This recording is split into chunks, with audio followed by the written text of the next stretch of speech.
ladies and gentlemen, to the Board of Selectmen meeting for June 18th, 2019. Please stand for the Pledge of Allegiance.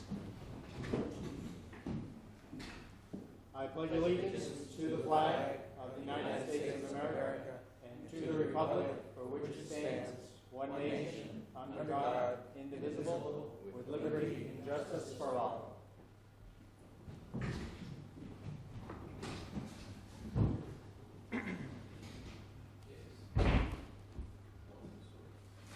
Okay. We have a busy agenda this evening.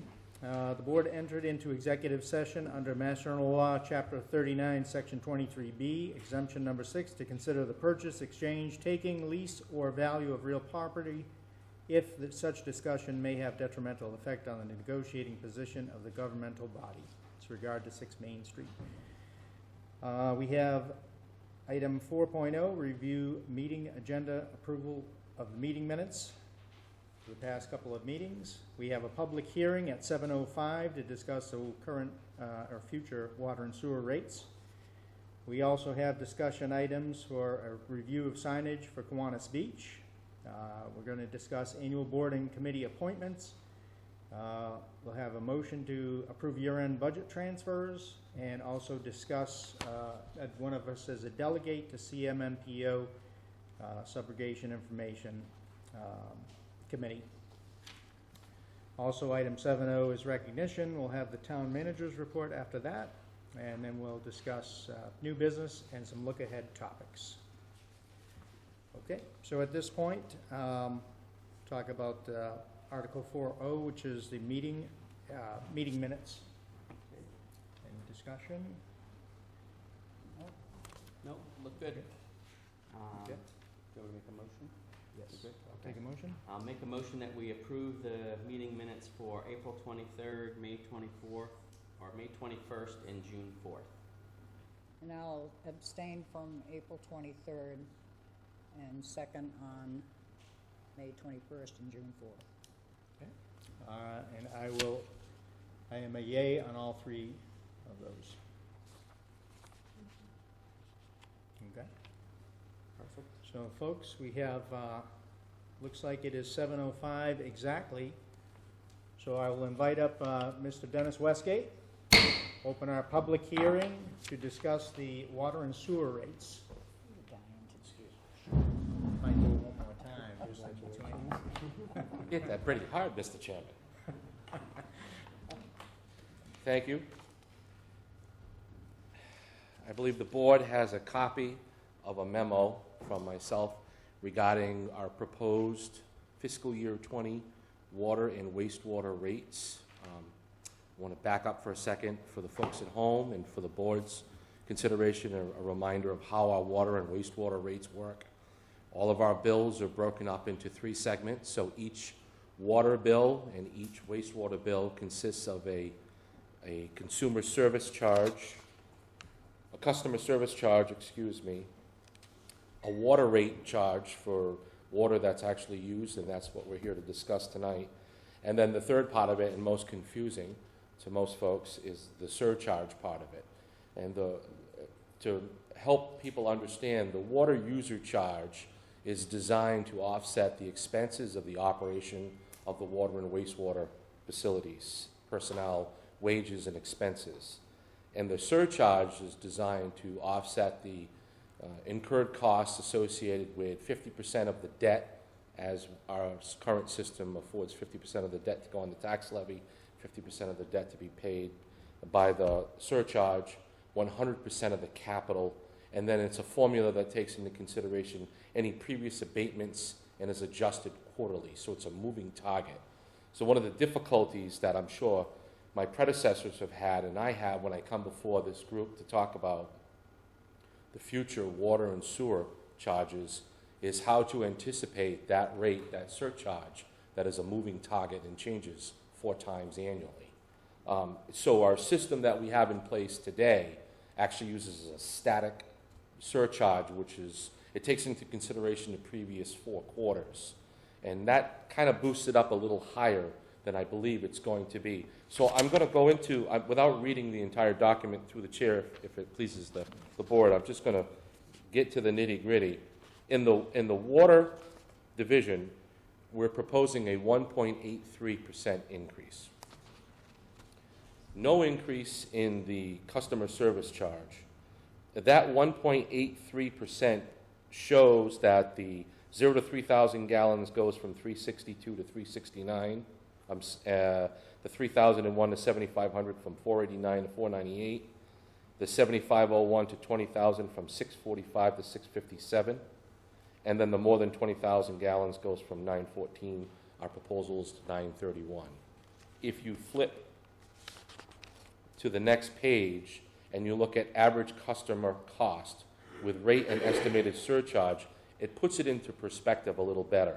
So based on that recommendation, the average water customer, water only, would see a $5 per quarter increase in their billing. On the wastewater side, it is a little higher of a request due to the difference in the budgets between the fiscal years. We're proposing a 3.9% increase. Now again, I want to talk further about that. I don't think this is going to be, this chart that I used is a great tool to give the board an idea of what the average user is going to see, but I think it's going to be much kinder than that, and I'll explain why. So for the wastewater, we are proposing, it's a flat rate, it's not a tiered rate. It's per 1,000 gallons. We're proposing to stay the same for the customer service charge at $85.05. And the rate to go from $10.11 per 1,000 gallons to $10.50 per 1,000 gallons. And again, if you refer to the next page, you can see what that has for an impact on the average user, which here in Upton is using 22,500 gallons quarterly. That's the average user.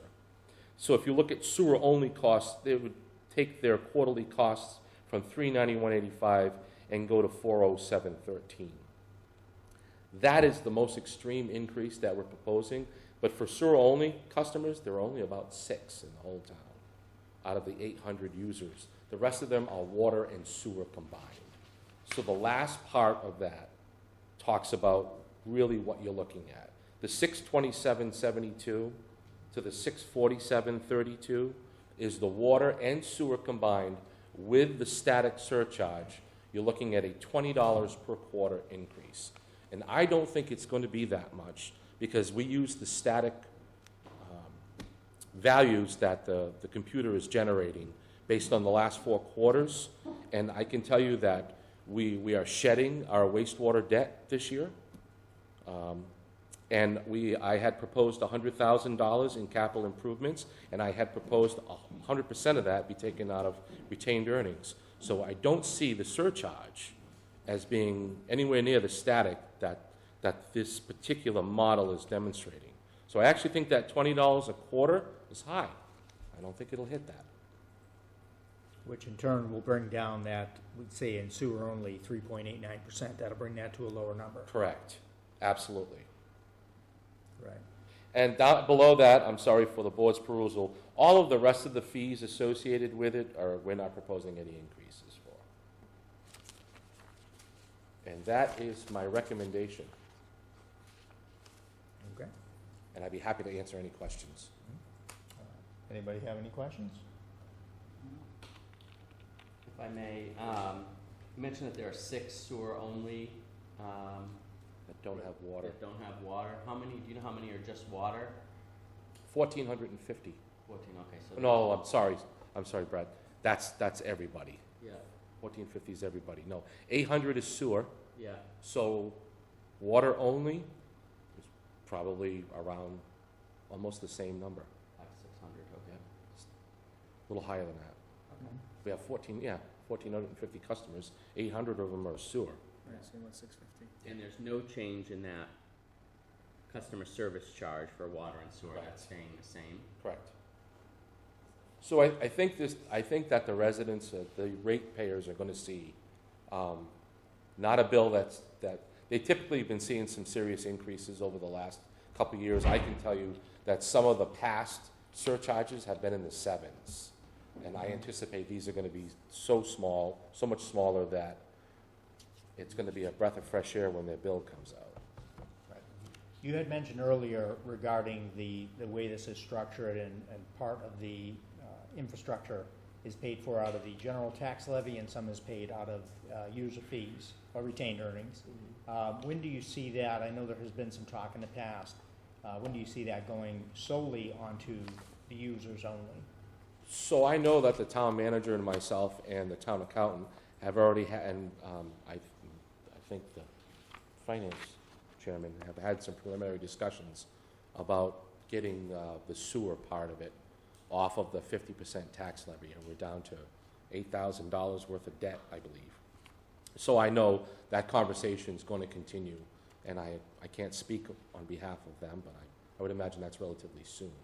The water debt, even though it's diminished yearly, it's still considerable. It's over $200,000. I was looking to see if I had it here quickly.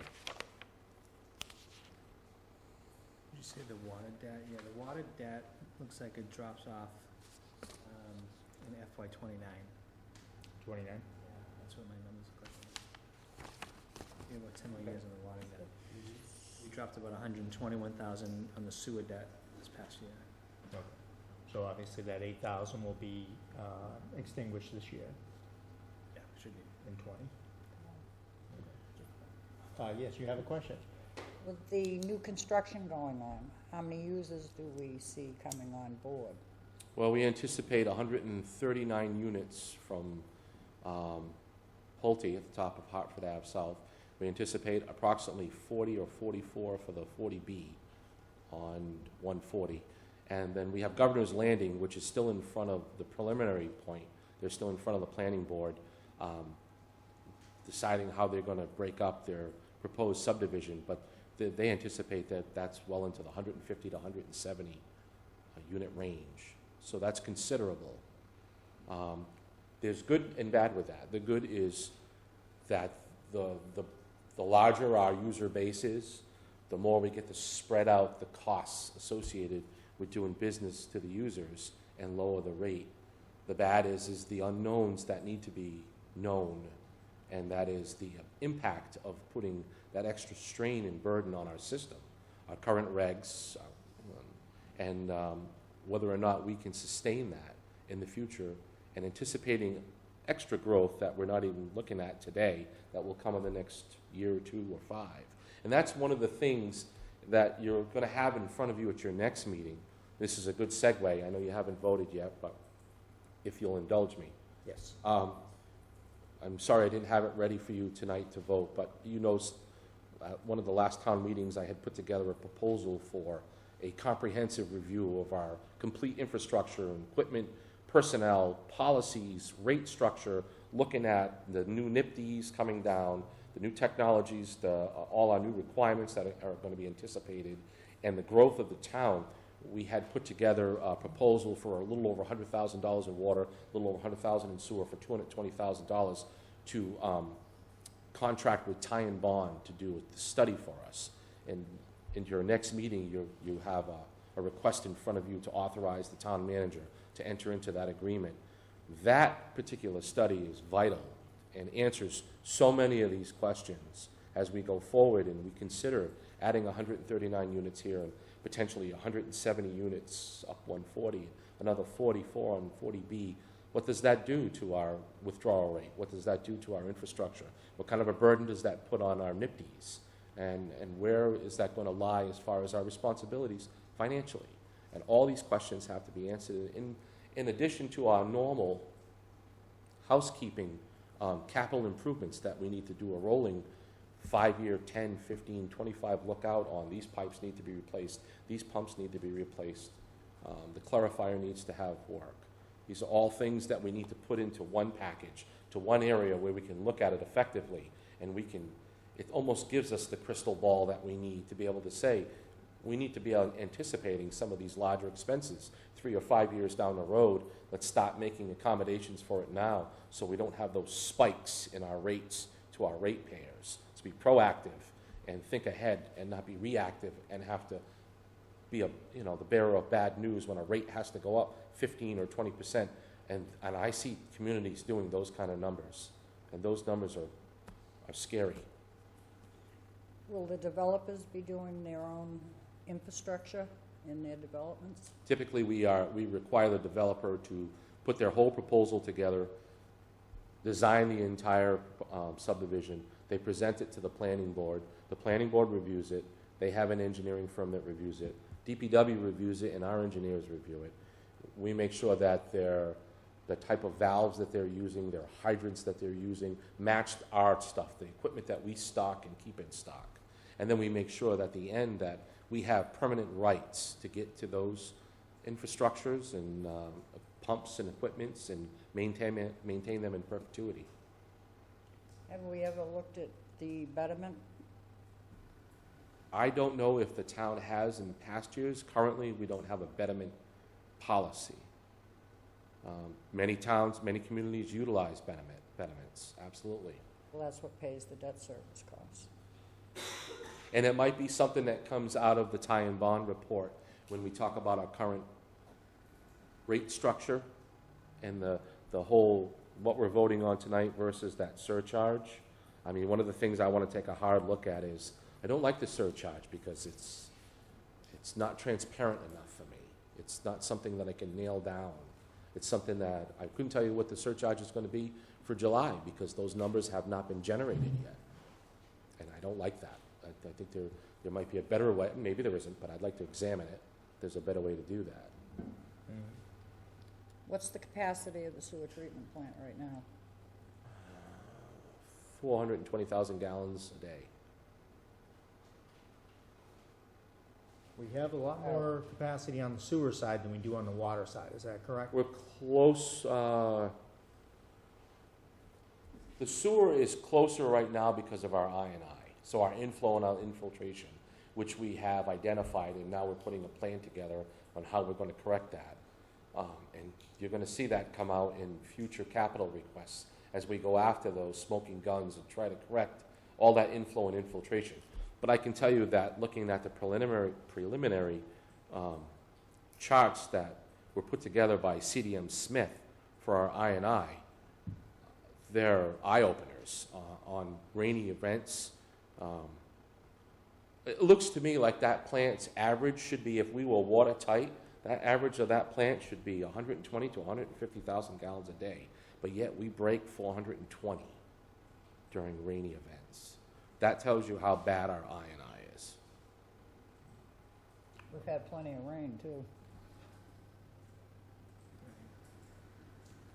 That'll give you, that's a clear indication that on a nice sunny warm day in the middle of summer, we're doing 120,000 gallons, 135,000 gallons, and then in the fall and the spring when we have the heavy rains, we're maxing the plant out. So it's a clear indication that our I&I needs to be addressed.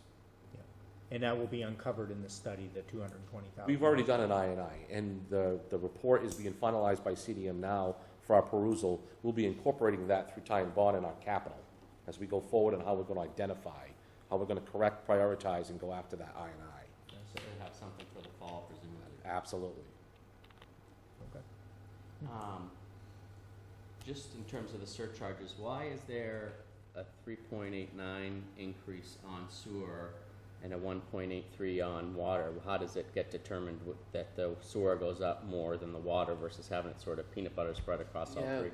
In this particular year, it wasn't that the sewer went up so much more than the water. It's that the water budget didn't go up as much as the sewer. And when I did the budget this year, I did the old style budget where I break out every single salary with all of the step raises times 52.2, and I certified that the longevities were correct, and so the budget was true. And I noticed that the water side of the budget really didn't go up that much more than it was forecast for the budget before. That I did not design the budget before. Mm-hmm. So what really happened was the sewer went up the way it was supposed to go up according to the increases in contractual agreements and whatnot, and the water really was almost there already. So it wasn't as much of an increase. I'm glad you caught that. Mm-hmm. I was prepared for that. I think in question. short, it sounds like in FY19, the water enterprise may have over budgeted, which is I think there were some line items that were not as accurate as I probably made them. So we would expect to see that level out some for next year, other than the capital request. Capital, absolutely. And we may have a proposal on the table for consideration where we have something different to consider than a surcharge rate.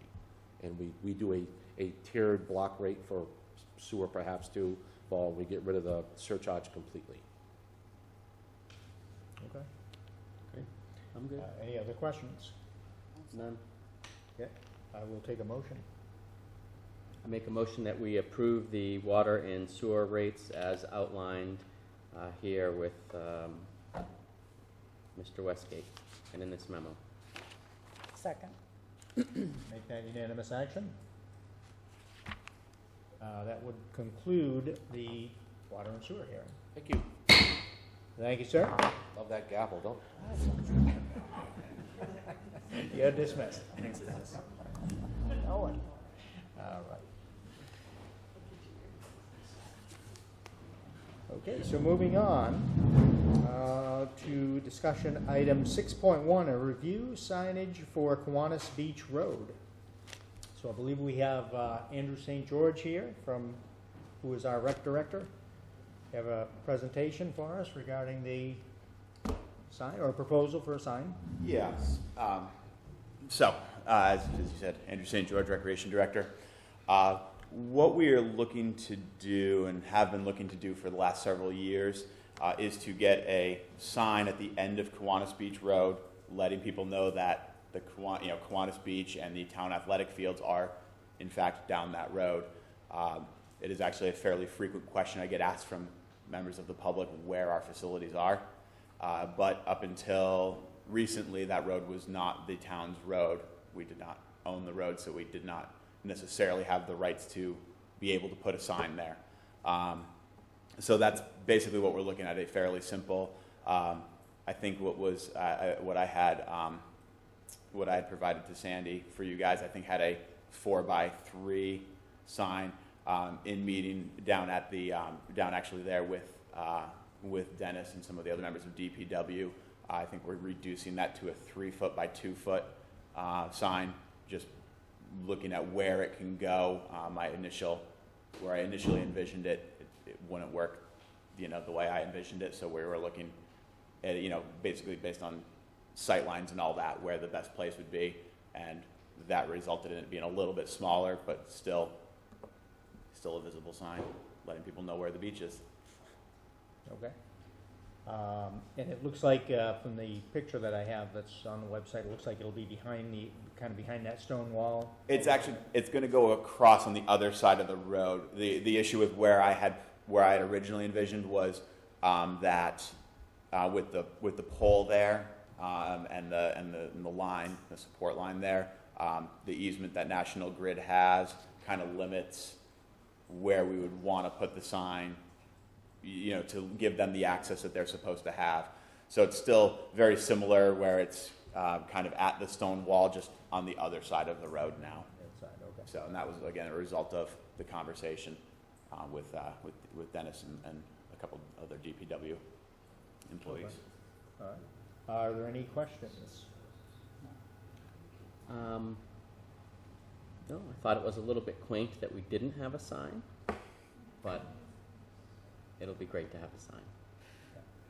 I guess Are you the going to only- be able to get that? Sorry, go ahead. Go ahead. Are you going to be able to get that town emblem on the top, or how's that going to work? Yeah. So they can do that. We usually use Signs Plus in Milford, and they have done another sign with that logo on it. Perfect. Now it'll look nice. Good.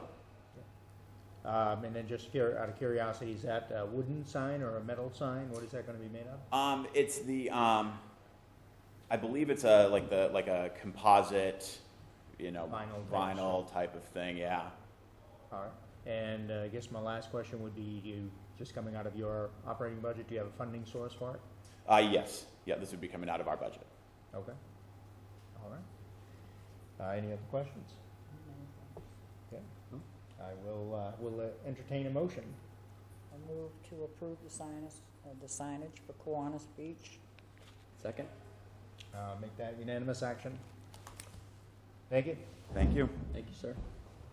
I actually seem to recall when I was a kid, I think there was actually a small sign on the side of that road.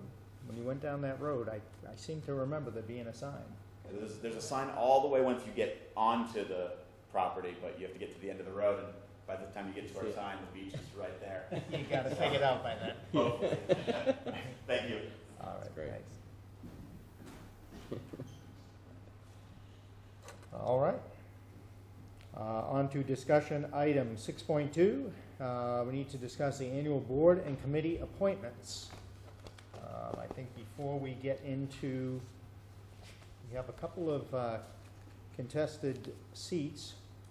So before we get into the large chart with all the different names, we can go ahead and we'll discuss the disability committee. So I think we have 2 people here in attendance that have applied for that seat. So I would invite you both to come up and tell us, introduce yourself to the board and tell us a little bit about yourselves, please. The Disability Commission, this is Miss Antonarelli. Michelle Antonelli, 148 South Street.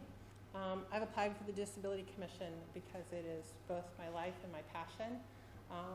I've raised 2 daughters with visual impairments. I have a mother-in-law who lives in town who uses a wheelchair full-time. I have my own mother who uses a walker and wheelchair part-time. I've been employed as a certified orientation mobility specialist, working with blind and visually impaired children, adults, womb to tomb, as well as people with additional disabilities around accessing their environment safely and as independently as possible. I've served on, 7 or 8 different committees, ranging from New England states to Northeast region to nationally for people with visual impairments and blindness, educational and rehab commissions. And this is just something I do. And for me, disability or disability commission is really about looking at access, universal access, and not necessarily looking at what we need to do to make it helpful for somebody in a wheelchair, or helpful for somebody who's deaf, or helpful for somebody who's blind, but really recognizing that as we're aging, we're all becoming a little bit of all of those people, and that when we think about universal design and universal access, we're really thinking about making it more comfortable for any one of us at any given time of our lives to be able to do and live in our communities, learn in our communities. So I'm, having worked in this field for a very long time, I'm also a fan of the cheap, because so often we look at these projects and we think, oh my gosh, we spent so much money doing that, and how many people are going to use that? And I guess I would ask people to think about that a little differently, because, you know, in the same way that we put AEDs around hoping that we would never use them, they're there for when we need them. And that's true when we do some of our bigger projects. But at the same time, there are so many small, very inexpensive things that we can do that just help everybody. I'll give you a couple of examples. During our town meetings, we have the projection of the articles up on the screen. We're running a version of PowerPoint. There's another version of Microsoft that we can run with a PowerPoint plugin that will actually take any words spoken into the mic and project them in caption on the screen. We're talking about $200. And you would say to yourself, well, if somebody can't hear well, you know, they've identified themselves, perhaps they've come and asked for sign language. Well, not really, because there's so many people that haven't met that definition or don't want to admit that that's where they are, that just having the screen and those words projected makes it easier access for everybody. And it's relatively cheap. And then when we do have somebody who's deaf or significantly hearing impaired, maybe they're more comfortable doing that than having somebody up there doing full interpretation, which costs several $100s an hour, which we would have to incur that amount. So when I look at disability and I look at the Disability Commission, I just think it's a wonderful opportunity for our town to be welcoming and to look at ways that we can just sort of encourage anybody in our community to access our community, to access our leisure activities, to access our political life, and I would be excited to help with that. Very good. My only question is, I had a practical one. I know it's hard, and Disability Commission is not the only committee that does this. I wish no committee did this, but their meetings are during the day. What's your flexibility to try, have you talked with them about changing that, or how? So yes, Janice Nowicki actually reached out to me, and she was willing to try to switch the time of day, and I also, if they could change the meeting, they were typically holding them on Mondays. If they changed it to Fridays, I can make any time on a Friday, so I'm willing to do what I can do. Yeah, no, that's great, and it's just, you know, it's a shout out to people's flexibility, but I think the more flexible that the commissions can be and the boards and committees can be to meet in the evenings and, you know, at 6:30, 7 o'clock when people can show up is gonna do a lot to get people more engaged and involved, so that's great you had that conversation, and I'm The other glad. thing that's specific to the Disability Commission is they uniquely have the ability to have people participate remotely. So if people can't attend, they can actually call into a meeting, Oh, good, which is unique to the Disability Commission. great, no other Very good. questions, thank you. Good. Awesome. Okay, thank you.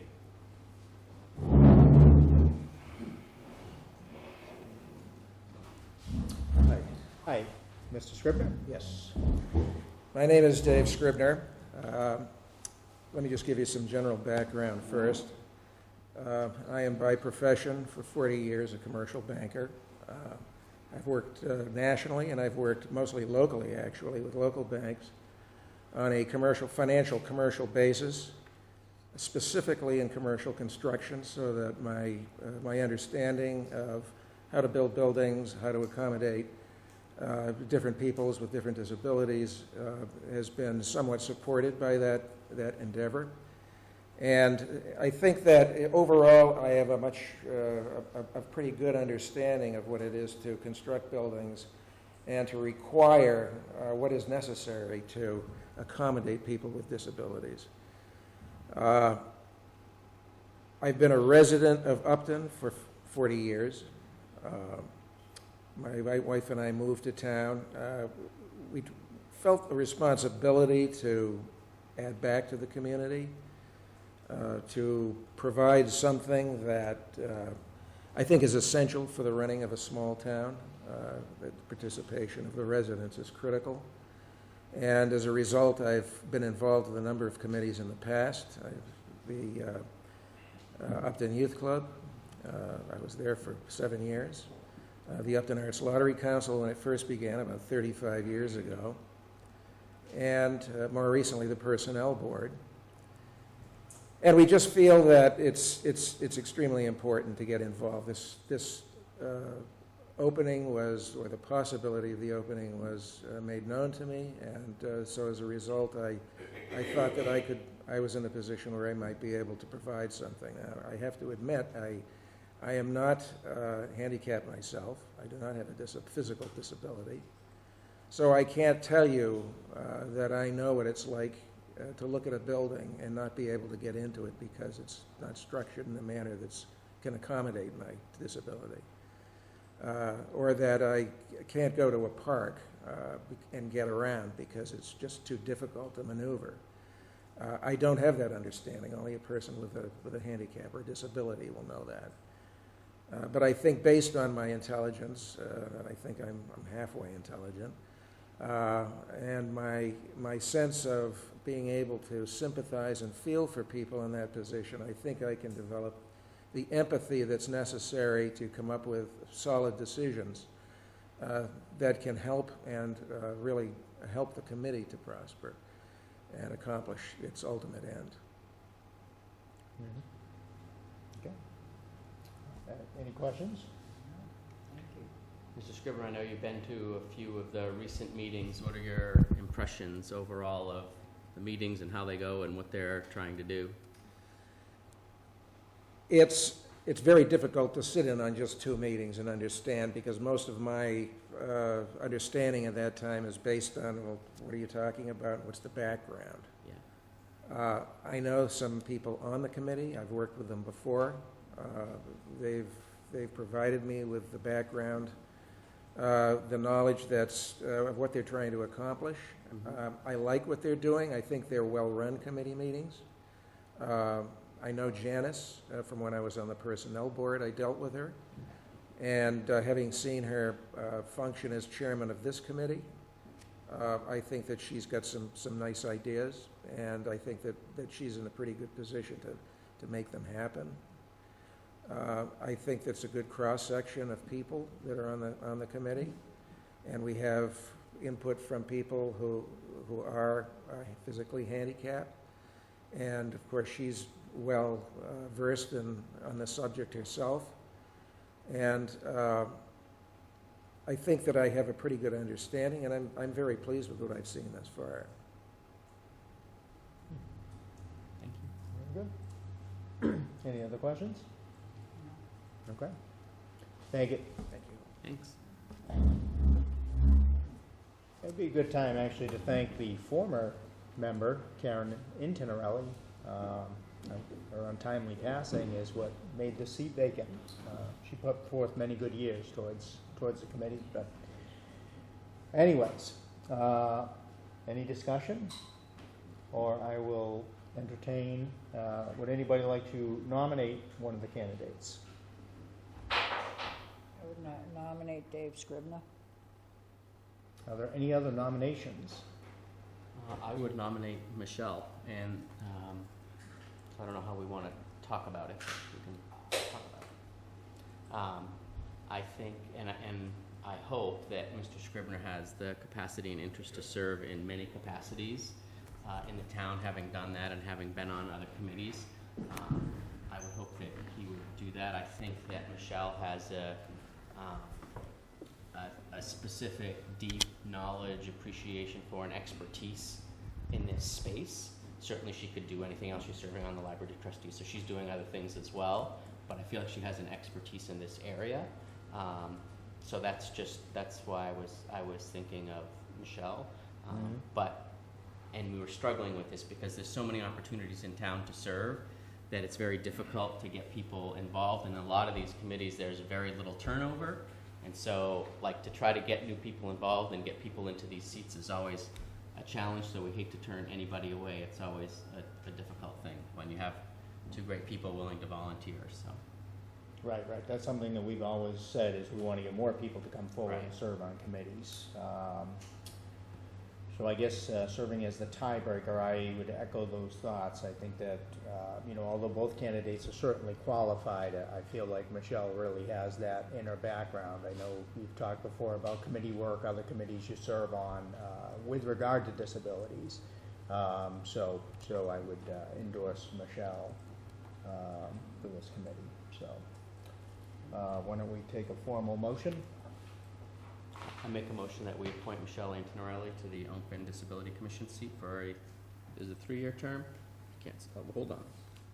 For a 2-year term. 2-year, yes. Just need my glasses. Okay. Second. And make that unanimous action? Okay. Thank you both. Thank you both very much. Okay, now, May I? yes.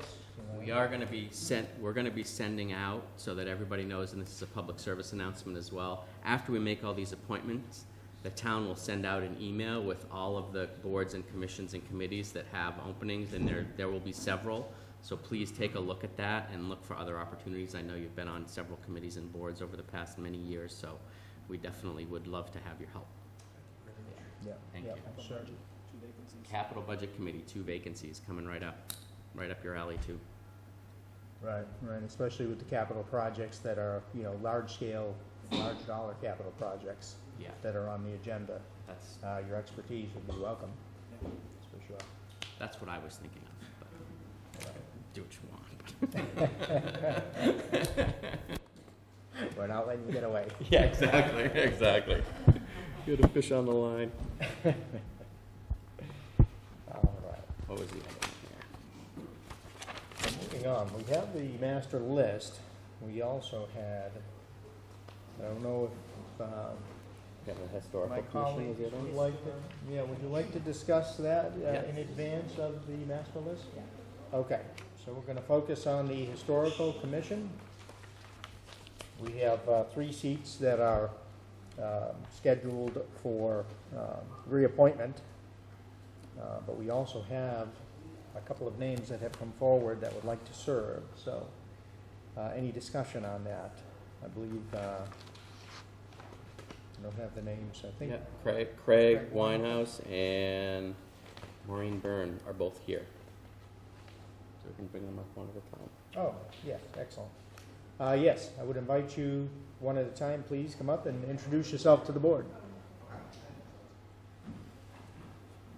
Hi, I'm Craig Weinfuss. I live on 8 Hazeltine Road. I'm a longtime member of the community, and I've always been interested in learning about history of our community. I remember Doug Keniston and Mrs. Burke telling me stories about the community, and I was always really fascinated by it. So I also really enjoy doing research, historical research. I'm always up in the historical society, picking people's brains and stuff. So I've always been kind of interested in that. And I would like to also, this would be my first committee that I will be serving on. So I kind of want to learn how to serve my community a little bit better and just learn how these committees work. So this would be a good learning experience for me if I'm appointed.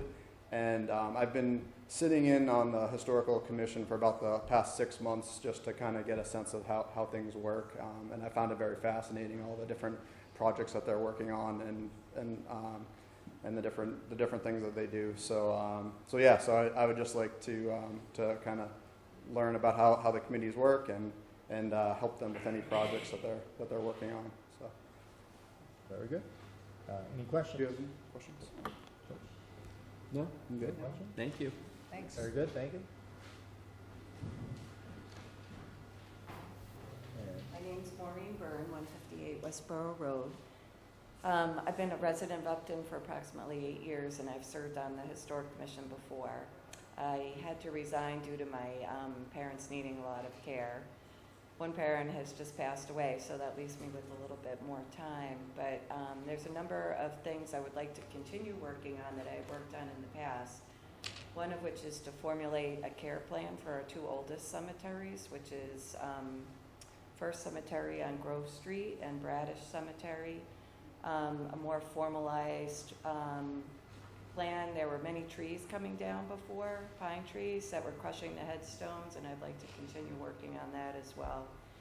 I'm also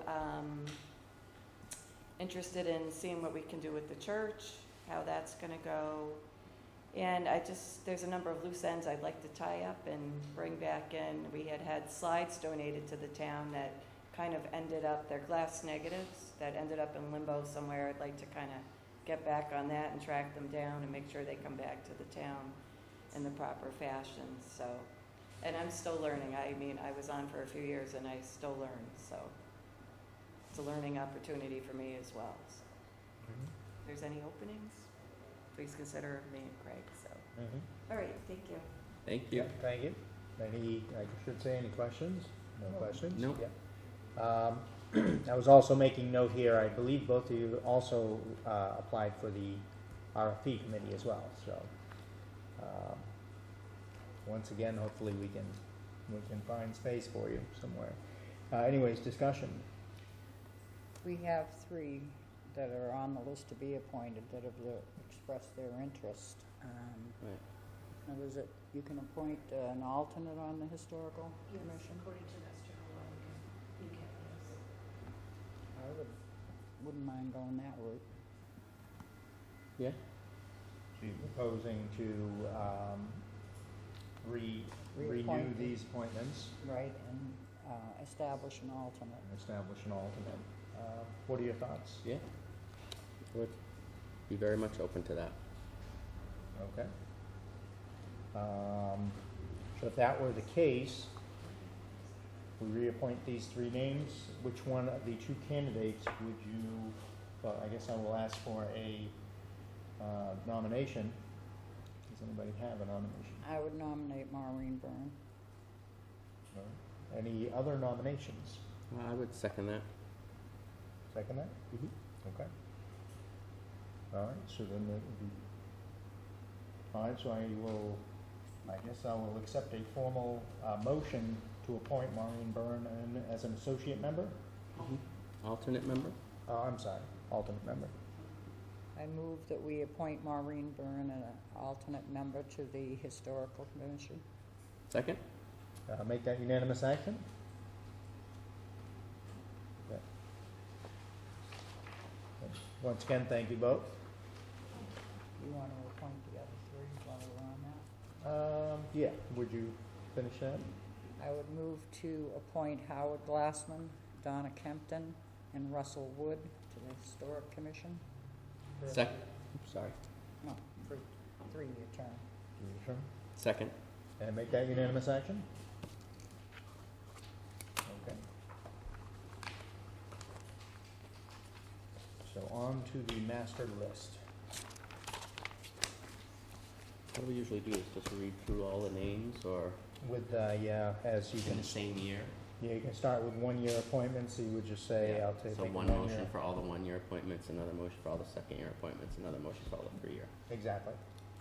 Or, or you can do the first year, all go off of that, and then as you just go to the commission, or each, one, you can say, Conservation Commission, 3 years, Sandra, 3 years, in case they're different. In case, okay, some of those ones are different, that aren't the 1-year ones. Okay. Yeah. Gotcha. So you want to do all the 1-year appointments by one single motion, and then we'll move on Sure. to the variables.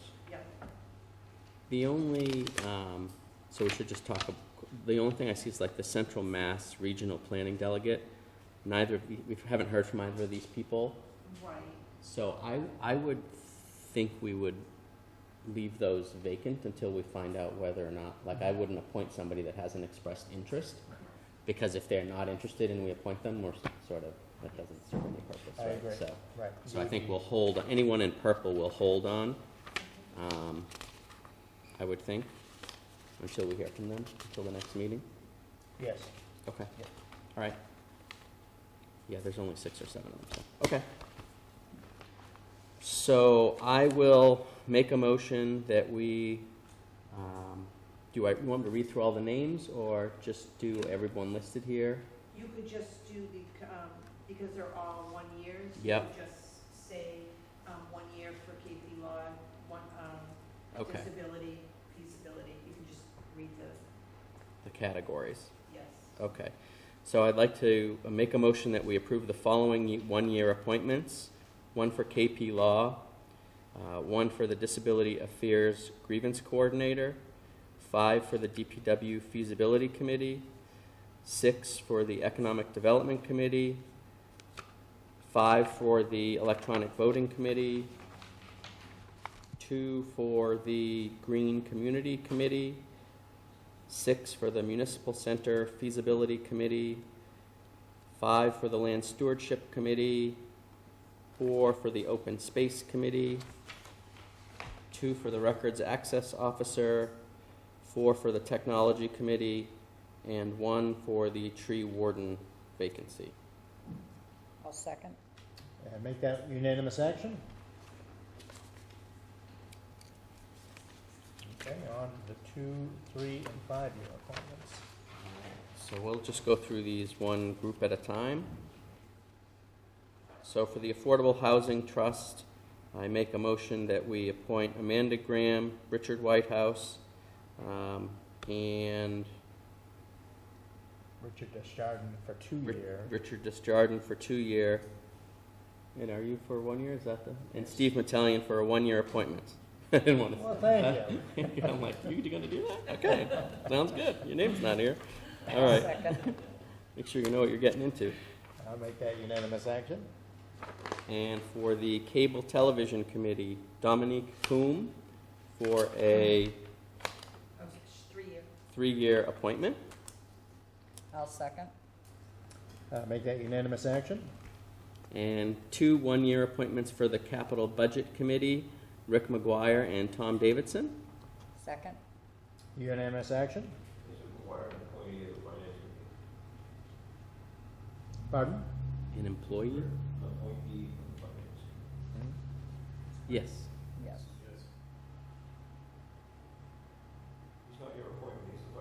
Yeah. Okay, so we want to change that, change that motion to just Thomas Davidson? No, Oh, he's- actually, He's he's on, planning yeah, board. so we don't have Planning any, board. so we don't have So anything we don't on make that. those? Okay, we don't have anything on that particular heading. Would like to rescind my motion. No. I got it. 3-year appointment of Rich Desjardins to the Community Preservation Committee. Second? Unanimous action?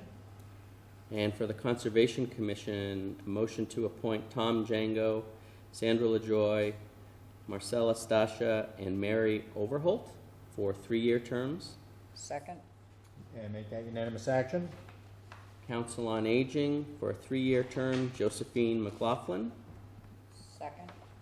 Mira You have been on there. Bigelow for a 3-year, and Linda Sanders for a 3-year on the Council on Aging as well.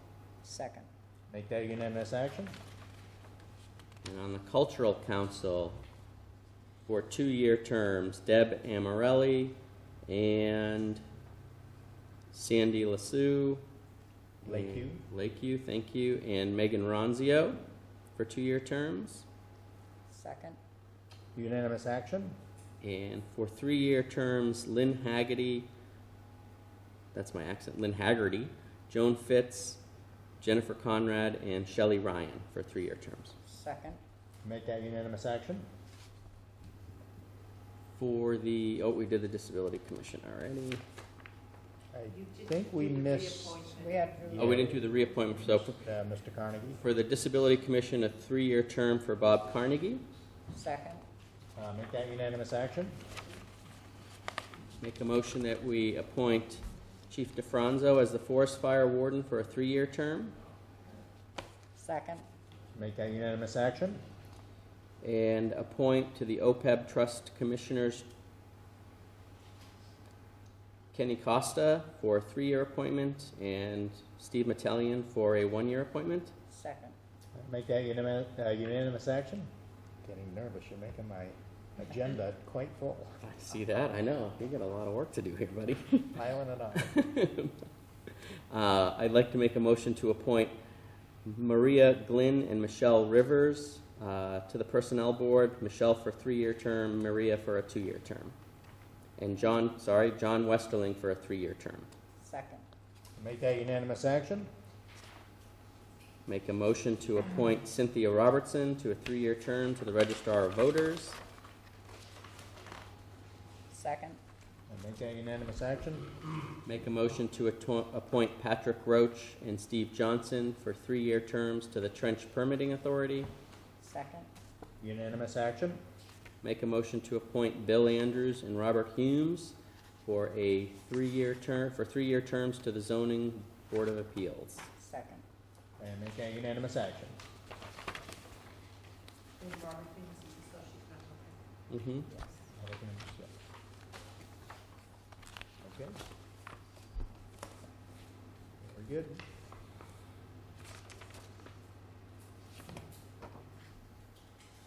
Okay, we are on to discussion item 6.3, motion to approve year-end budget transfers.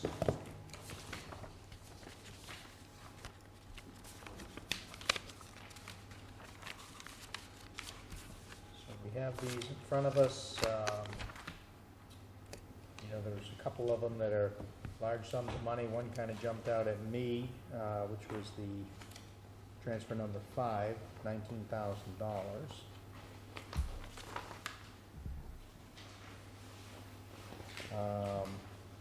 Anybody have any other questions? And I'll ask Derek to get into any questions we may have.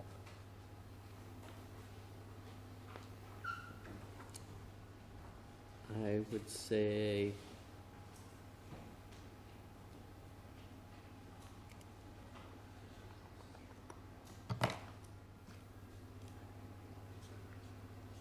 certainly the police wages, just to see what that is. I mean, it's pretty intuitive, but let's have an explanation of it.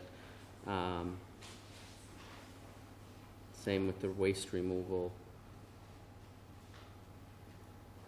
I don't have any other questions on any of these other ones. I saw the letters, so. Okay. Selectman Dwinell, do you have any questions, or would you like any clarification on anything? $12,000 for a tax title foreclosure. Okay, so that's transfer 14.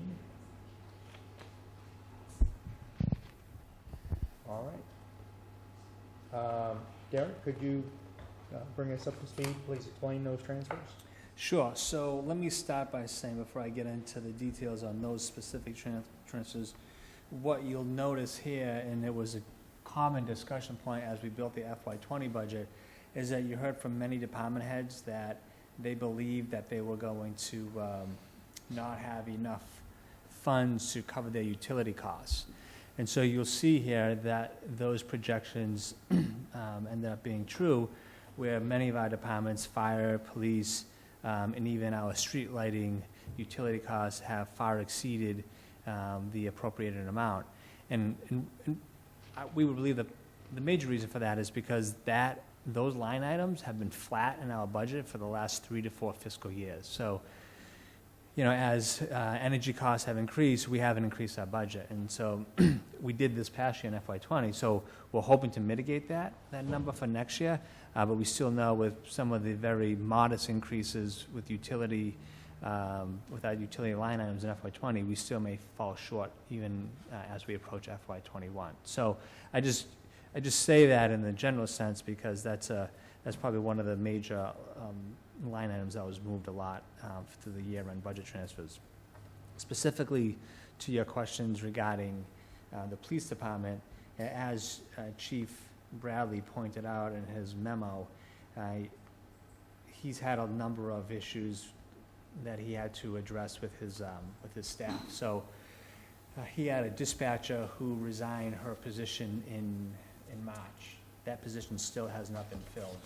So as you know, it costs a considerable amount more when you have to bring somebody in on overtime. It's time and a half. So for 3 months, we've been paying our dispatch team time and a half to cover those 3 months. In addition, we had another dispatcher who was out on leave for an additional 4 weeks again. So almost 4 months of time and a half that was unanticipated. We have a police officer who has been deployed for 12 months, and so per the Board of Selectmen policy, we've been paying the difference between that individual's base salary and their military salary. So that's an additional cost associated with this year-end transfer. And then lastly, unfortunately, we received a notice last week, about a week and a half ago, that one of our police officers has resigned and will be taking another position in a neighboring community. So again, there are costs associated with having to buy out an individual when they separate their employment. So those are all the costs in collective as the main reason why we have such a large year-end transfer for the police department wages. Questions on that one? Yeah. Yep, I And think we're good. then you had a question, I think one was regarding the trash. So talking to the Board of Health, they needed a year-end transfer because, again, the tonnage, we talked about this past year, the tonnage costs have increased over the past 2 years. And so the transfer they're requesting represents increased tonnage costs to pay the wheelabrator for all of our tipping fees. And one of the things I noticed in here, just because it's been a sensitive topic, is that some of the cost was associated with excess tonnage from rejected recycling that people have put into the recycling stream, so. Right, so that's more tonnage that normally, this fiscal year, we haven't had to pay for recycling. As we all know, per Selectman Simon's comments, this coming year, we're gonna have to pay to remove recycling as well. So, if something was rejected, we had to bring that to the wheelabrator to be incinerated this past year. And then the last question, I think, was about the transfer for the tax title foreclosures. So the treasurer just so folks know, for foreclosures, the treasurer collector hires an attorney to try to receive taxes that have not been paid, real estate taxes that have not been paid here in town. And so you send multiple demand letters, but after a certain period of time, we have to hire an attorney. So after these fees are collected and the taxes have been paid, the process that is supposed to be followed is the the proceeds go into a revolving account, and that revolving account keeps feeding itself to pay legal costs and other associated costs, recording costs, so on and so forth. However, in this case, the treasurer collector did not deposit the proceeds in the revolving account, so therefore we've then encumbered a cost associated with following through these foreclosures. So that's why we'll have to do the $14,000 transfer. Now, that being said, the proceeds went into the general account. So the monies found through the foreclosure process, we'll see when we certify our free cash this fall.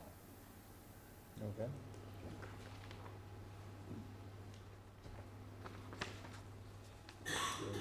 It looks like the total is $84,258. Okay. And one other note, if I just could, I know that in the past, for at least what I understand, that these year-end transfers came maybe in multiple meetings. And so what our goal was to try to wait as close as we could to the end of the year to do one meeting, to do all year-end transfers once, to try to, save time, so finance committee doesn't have to meet more than once. That being said, we do have a meeting scheduled for July 9th, so if we do find a deficit in the next couple of weeks, we would anticipate potentially 1 or 2 year-end transfers. Hopefully not, we think we got them all, but we never know what could happen from now to June 30th. Okay. Are there any other questions from my colleagues? I'm all set. All set? All set? My only question would be for the chairman of the finance committee, if there's anything that he saw in here that he had questions about. Well, what the manager just alluded to. I have asked, and there's been a note around that I would prefer to have a CYA memo from whoever's generating this request. Yeah, for all of these instead of just, we got them for the big ones, but. $8, no, I'm not worried about that. But Yeah. some of these other ones, it's always good to have a paper trail. Yeah. And we did get those for some of the big ones, but as a matter of practice, just asking for them from everybody might be, I have done that, and I haven't, I guess I got the 3 that you have. yeah. Yeah. The concerning one is the $14,000. Mm-hmm. I've asked the treasurer collector for the memo, and he has sent an email with FY18 auction documentation, which is not what was requested. So Okay. we'll have to circle back with him and try to get him to put pen to paper as to what I just explained verbally. Well, the finance committee is supposed to meet tomorrow night, and I'm not, from the notes that I've seen on that, I'm personally not comfortable letting go on that one. That may have to wait till another day. Well, And you need the approval of the Board of Selectmen and the finance committee to effect this transfer. So Oh, we do, okay, Yes. that's good to know, Yeah. so we can, You can blame me. Yeah, I think that's right, because, well, I think the only other thing that would jump out, if we really want to dissect the numbers, I think the one thing that would jump out to me is really, if you look at those numbers, let's say transfer 4, 5, 14, and 17, those are all coming out of insurance. mm-hmm. So there's a lot of money coming out of, out of that particular, budget line item, let's just say, and for a variety of shortfalls on other items. So that's something, and speaking of utilities, I was gonna kind of wait, maybe talk about this for a look-ahead topic, but, maybe 18 months ago or so, I think we bought some energy tax credits, and we were supposed to be saving some money on our utility bills. And I think at the time, that was the mindset why we did not increase all our utility line items, is because we thought we were getting, more advantageous kilowatt hour rate, which was gonna kind of hold the line on spending as far as utilities go. But I don't think that's played out in our favor. That from solar what- array field still has not come online. It's been built, but the last time I was working with them was 6 months ago. They were still waiting for DPU approvals, so we're not taking advantage of those energy credits as of yet. Right, right. It was would have been a substantial savings, so that, I think that's one of the reasons, why we're seeing that issue, arise at this point. But anyways, moving forward, if there's no questions, I will take a motion. I think in the past, we usually use the dollar amount and the from and the to is how the motion usually is read. Yeah. Before we do that, do we have any concerns about the transfers for the tax title foreclosure, or are we okay with that? I mean, I'm okay with it only from the point that the money came in. Mm-hmm. The money's there, it just isn't in this account. I think that's, It's not in the proper account. It's not in the proper. Not in the revolving fund. right. It wasn't deposited in the revolving fund, so I think it's an accounting issue, And not the, a and we still, dollars the and finance committee has what they need to get that letter, right? Because you're ultimately gonna have to approve it one way or the other, so if you don't have the letter with the explanation, then you don't have to approve it. Except right? this, I sent a request on Monday, and I just sent a follow-up request. Okay, so we'll, And there's also the question of what fiscal year is it? What fiscal year is it? In one place it says 17, the other place it says 18. Right, the documentation that the chairman is referring to is the treasurer collector provided a PDF document of scanned sales, land purchases that had taken place in 2017 when they did the auction. So that was FY18. FY18, calendar year 2017, which again has nothing to do with the foreclosure process. Auction, there's two line items in the treasurer collector's budget. He has one for tax title auctions and one for tax title foreclosures. The auctions are a different process that took place 2 years ago. The foreclosure is the process I just explained, and I think the point is we're still waiting to have the memo that explains what happened with the proceeds and why they were deposited in the general fund versus the revolving account. yeah, I'm not quite comfortable with that one, but I defer to you guys. It sounds like there's some confusion about Yeah. what's happening with that, so, The and point is, and if I'm wrong, Madam Selectman has more experience in this than I, that now you're, while this $14,000 may well be in the general fund, the revolving fund is now deficient by that amount of money. And so the purpose of the revolving fund is not in fact being met to that extent. Right, the revolving fund goes year to year. Right, which is why it's important to get the money in there before year end. Which is, again, I just see this, myself, I see it as an accounting issue. I don't see it as, we don't have $14,000 missing, we just put it, in the wrong pocketbook, so to say, if that makes any sense. But again, if you, It does, but the law states the proceeds go to a revolving fund. right, so again, wouldn't that just be an accounting issue? If the money did come in via those proceeds? Revolving fund is a revolving fund. And if the proceeds are supposed to go into a revolving fund, just like anything else is supposed to go into a revolving fund, that's where it has to go. I think, I agree with you, most of these, right, like this is just moving money around to reconcile accounts, so I agree with you in that regard. My question is more around understanding what occurred that led to the error, so that we can do some root cause analysis and understand and ensure that the mistake doesn't happen again. If we don't understand how these mistakes happen, then it's hard to avoid them in the future or hold people accountable for avoiding them in the future. That's why I think, to the chairman's point, having these letters from the DPW, from the police chief, the fire chief, the Board of Health explaining exactly what it was that occurred, you go, okay, I understand exactly what happened.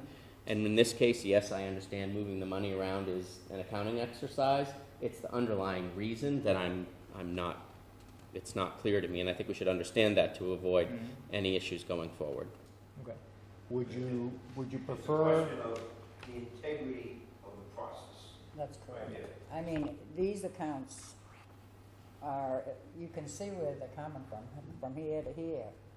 This occurred when you have a tax foreclosure, like, I know that you have to have a revolving fund for the proceeds to go into foreclosure, to go through the foreclosure process. but you're taking it from insurance to pay for tax title foreclosure, when it should be from the revolving fund into the tax title foreclosure. He could have used just the revolving fund, wouldn't have to come before us at all. Yeah, I mean, I'm certainly fine if You see If it you as would- an accounting thing, but I see it, it is an accounting thing, but it's also a law. Well, let me, I'll say this first, is if there's any transfers on this sheet, or all transfers, if you would like to wait till July 9th, that's certainly up to you two, if you would like to do that. And we can clarify all of these before, or we can put forward the ones that you are comfortable with and hold off on the one or two that you are not comfortable with. Well, it Yeah, still I'd has rather to do go that. through the finance Yeah. committee. Right. So July 9th, you're pushing it. Right, absolutely. Yeah, I mean, I'd say we should make all the ones that we're comfortable with, so, to your point, Mr. Chairman, if I may make a motion Yeah. for all but the two we were just talking about, make a motion that we process a transfer in the amount of $5,000 from the tax title auction to treasurer wages. We do each one of these, or do all of them? Read them all. Read them all, and then, Yeah. okay. A transfer of $6,000 from fire and EMS wages to fire and EMS department utilities. A transfer in the amount of $1,200 from police cruiser maintenance to police cruiser gas. A transfer in the amount of $11,000 from insurance to waste removal disposal. A transfer in the amount of $19,000 from insurance to police wages. A transfer in the amount of $950 from police training fees to police utilities. Transfer in the amount of $1,200 from PFC Parks Lawn Maintenance to PFC Parks General. Transfer in the amount of $500 from DPW Highway Vehicle Fuel to PFC Vehicle Fuel. Transfer in the amount of $3,000 from Tax Title Auction to Veterans Benefit. Transfer in the amount of $10,000 from COA Building Maintenance to Town Building Maintenance. Transfer in the amount of $8,000 from technology expense to town building maintenance. Transfer in the amount of $600 from town manager expense to town clerk expense. And then I'll skip the next two, and then we'll go to transfer 15, which is $300 from town manager expense to town clerk wages. Transfer of $8 from town manager expense to regional planner, and a transfer of $3,500 from insurance to town manager miscellaneous. I'll second. You make that unanimous action? And I guess just throwing out one other question or idea. With regarding that revolving fund, there's a limit as to what can be spent out of that revolving fund. So, in the course of a year, you could actually take in more money into that fund than what you can expend. Is that correct? Yes, but it goes from year to year. That's always there. Right, so it stays in there. Right, so in theory, you could end up with a number that you could never expend, unless you had no more revenue. Let's just say hypothetically, that particular account took in 30% more each year than what you could expend. What would happen at the end of 10 years? Wouldn't you end up with 75, 80,000 in an account that has, let's just say, a limit of 20,000 a year? Did you have $0 in the tax lien accounts? If that was the case, there's always tax lien accounts, always. No, I'm just talking about that particular account. Well, Wouldn't it grow? That's the process with the tax liens, is it goes from liens, and you can either set up payment plans, or you can start a procedure to go for a foreclosure or auction. You always have that money, and you always have tax liens. So if you're going for a foreclosure, you're gonna have the money in the proceeds, or if you're going from the auctions. Right, so I guess the question is, what happens if it keeps accruing to a number that you can't expend? I don't know. It's never happened. Okay, but it's a possibility. All right, well, moving on. We are on to, let's skip to town manager's report, which I think is, take a little break and we'll give you the floor, Derek. Okay. So just a few things I want to touch upon. One is an announcement. So we all should know that the fireworks are going to happen this coming Saturday at BVT. Activities will begin at 4 p.m. We're projecting fireworks will go off around 9 p.m. and then everything will be wrapped up by 10 p.m. So fire and police are all standing by and they'll be absolutely present. As far as some announcements I wanted to make, so there's been a lot of activity in the last couple of weeks around economic development.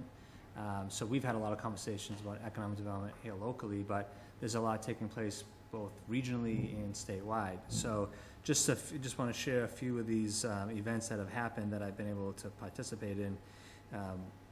Selectmen Dwell and I were going to attend the meeting on June 8th. This couple Fridays ago, the CMRPC held an Economic Development Committee meeting, and it was really helpful to sit there and listen to. They had a number of folks sitting on the panel that talked about some grant opportunities that some of them we already know about, like MassWorks grants, but others that I was unaware of, a Brownfields Site Readiness Program. So that's something when we think about the downtown center and some of the properties that may have hazardous waste, there are funds that are available that we can take advantage of that would help clean up some of these sites so they become pad ready. During that meeting, they also talked about the governor's holding multiple roundtable discussions across the state to develop his economic development plan for the state. So this will be a 5-year economic development plan, so we're participating in that as well. And then on June 5th, about a year ago, I was appointed to be on the board of directors for the 495 Partnership. And so they have regular meetings and they discuss a number of different items, but this one I thought was really interesting. It was around commuter rail service. And they talked a lot about the different commuter rails, but in particular, the one that we should be really focused on is the Worcester-Framingham line. And what I didn't know at the time was that in the last 6 years, that line has increased by 45% ridership.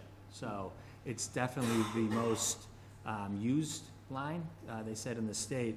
And so why this is interesting now is because they're going to start a project to focus the interchange at the Mass Pike and 495. They plan on redoing the interchange, and that's going to I think it's going to start about 1.5 years, 2 years from now. And so they're starting to plan for that now because that's going to create major traffic problems. We already have traffic problems, as you know, on 495 and the Mass Pike, but it's going to create even more of a problem. So they know that folks are going to start taking the commuter rail more than ever before. And so how do they deal with that dilemma? One way is to try to increase the number of cars on the rail, but then purchase more of the double-decker cars. And so they ordered 250 double-decker cars to prepare for this increased ridership. It takes 5 years to get one delivered. So I didn't realize this, but it's going to take them 5 years to try to get the commuter rail back up to a service that they think they can actually deliver on the number of occupants. So it's interesting. They are trying to plan far in the future. They are predicting that it's going to create some serious commuter problems. And so that's something I want to learn more about over the next year or so we can start to message that to our community that they may have to start taking different modes of transport in and out of Boston or the Metro West area. And then 2 other items I just wanted to bring up. And I'm going to talk a little bit about this region, but because I've been attending these meetings, I've been asked to sit on the board of directors for the South Worcester County Economic Development Organization. So I attended a meeting last week. I have been asked to represent the southeast sector in this map, sitting on this board of this team that will develop a region-wide economic development plan. And so why this is so important to the town of Upton is because once this plan has been adopted, we can go ahead and we can seek federal funding. Congressman McGovern attended the inaugural meeting and he talked about how he's been lobbying, down in DC to try to bring these dollars here locally, here in central Massachusetts. But the first endeavor in trying to bring those dollars locally is to try to develop this economic development plan. So I'm gonna participate in that, sitting on that board. So hopefully we'll learn more about how that plan evolves, and we'll be able to take advantage of federal funds down the road. And lastly, Kelly and I are gonna attend a meeting down in Quincy tomorrow morning to learn more about a business improvement district. And so, for those of you that don't know, a business improvement district, a lot of communities use them, so that, to make this simple, you draw a circle around an area in your community, and then that becomes your business improvement district. And the idea is that any new growth, any new commercial and industry that were to begin business in that district, you use those dollars to fund public projects. So it's something that we've been touring around here with, like, how can we fund a community center here in the town down district? Well, a potential strategy is to create a business improvement district, and any of that new growth, redevelopment in the downtown area would be used directly to pay the debt service for our community center. So Kelly and I are going to attend that meeting tomorrow morning. Hopefully we'll learn more from that and come back with some new ideas, some new strategies, and try to make progress, but mitigate any increased taxes here in the community. Just out of curiosity, would they use 100% funding on that? If you, let's just say a business moved in and it was paying $10,000 annually in tax to the town, would they use all of that towards? So a good example is how Worcester is funding. So when Worcester created a business improvement district in the Kelly Square area, they are building a $100 million stadium on public dollars. But they have stated that the $400 million mixed-use project that's going to go across the street in the Wyman Gordon property is going to generate so much revenue, it's going to pay the annual debt service for that $100 million park. So to answer your question, yes, you would theoretically use 100% of those proceeds to pay for public capital. It's interesting. Mm-hmm.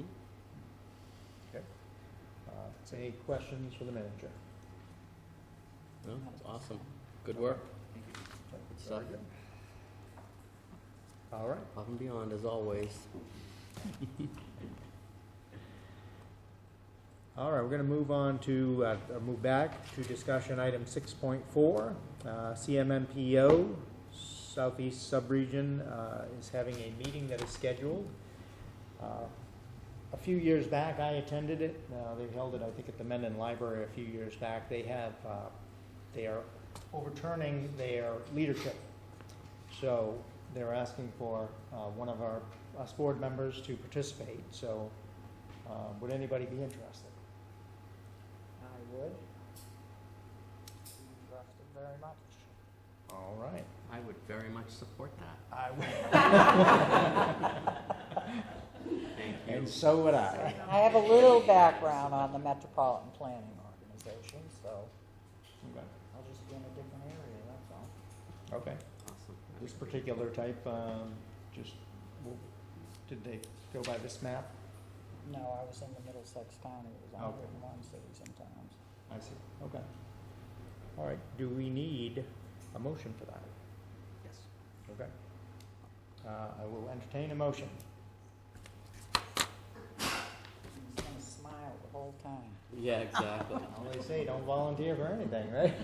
So my question is, I thought that this was an invitation to go to the meeting to appoint the person. This is to elect the representative from our board to do it. So I need a note to how to read the motion. Okay. Yeah, so What the name of the committee is. we are going to be appointing Maureen Dwinell as our representative to CMMPO. Okay. And then CMMPO, at that meeting, there'll probably be 10 or 12 They'll delegates. elect the leadership, but you're still our Right. delegate. She will have a regardless. vote as far as who from there Got it. becomes I thought it the- was just to do the vote for the, okay. Yeah. So I make a motion that we appoint Maureen Dwinell as our delegate and representative on the Central Massachusetts Metropolitan Planning Organization. I second the motion. Unanimous.